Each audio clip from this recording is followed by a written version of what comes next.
Hello and welcome. My name is Erin. It's great to be with you today to look at well-being.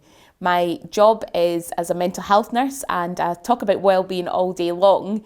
And as a church, Life Central is really heavily invested in ensuring that your well-being is as good as it can be. So today we're going to look at 5 ways to well-being. Now, this is not a concept that I came up with.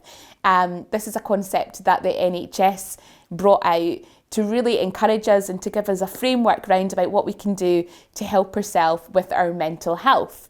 And there's 5 ways to wellbeing suggested, and we're going to look at each of these ways in detail. And what I would love to suggest is that actually you take these 5 ways to wellbeing and you look at putting in a wellbeing plan for yourself during the next couple of weeks and the coming months of winter.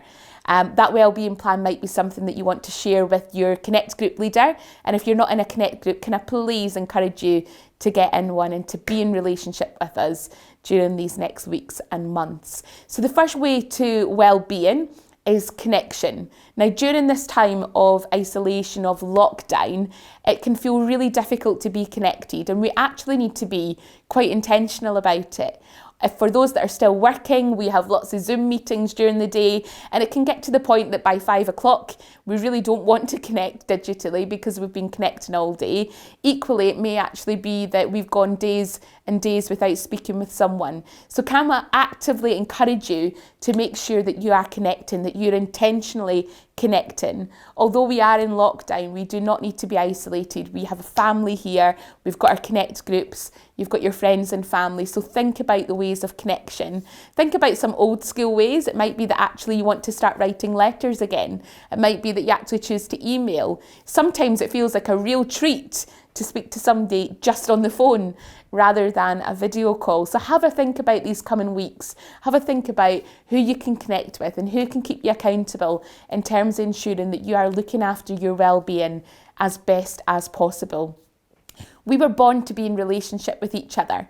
Connection is often the best vehicle to us healing when we are distressed or when we're upset. So please don't underestimate the value of connection and be intentional about booking this in. The next way to well-being is being active. Now, for many of us during lockdown, it may actually be that we went out more than we normally would. I know myself did far more walking during the last lockdown period than I have over the last weeks and months. So I'm going to be really intentional about making sure I get out during the middle of the day in the daylight and get some walking in. I know for others, you may have found that the gym's closed, that things have moved to online. If you've not previously done any activity, if you've not previously been part of a gym, you've maybe not gone out walking, can I really encourage you to look at what you can do, even a little. It might be that you look at Couch to 5K, which is an app that you can download, or it might be that actually you look at helping someone else walk their dog. You can still meet one other person from another household outside, but really do try and plan in a bit of activity every day. It really does lift our mood. It makes our endorphins kick off. It makes us feel better about ourselves.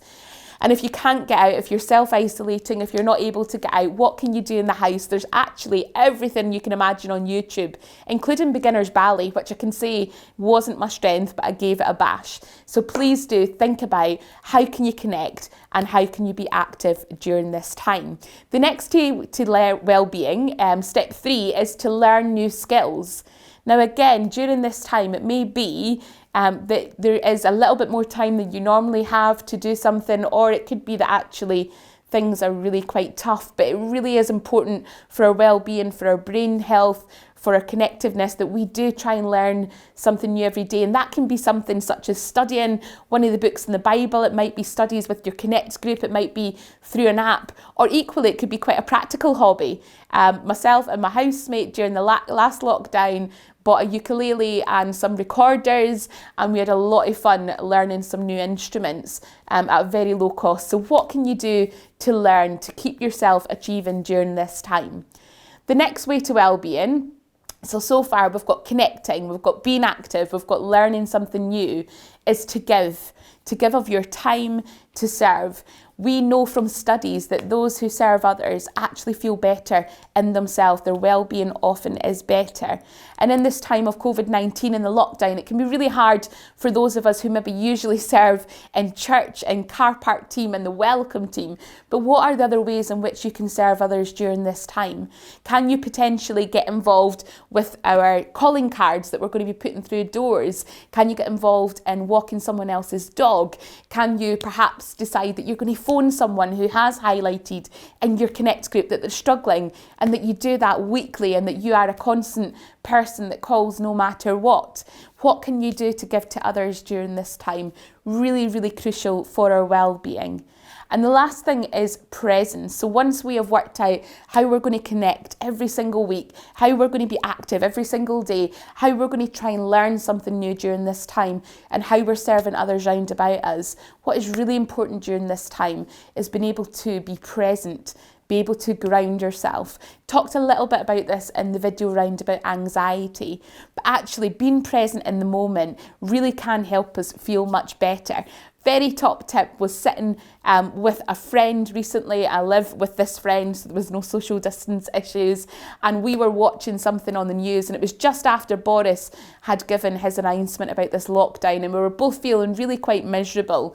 And on the news came the film industry's programme round about the Academy Awards this year. And I said to her, let's try for the next 5 minutes just to watch this programme and just to make as many comments as possible of a positive nature and see what happens. And I'll tell you, when I was really present and I was looking at the complexion of somebody's skin and how amazing it was, and when I was looking at someone's moustache and commenting on what a great job they'd done, it made me realise how often I forget to comment on positive things.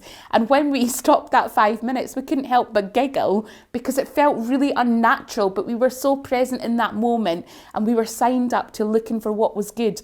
We'd lifted up our eyes, and guess what? Our mood had got better too.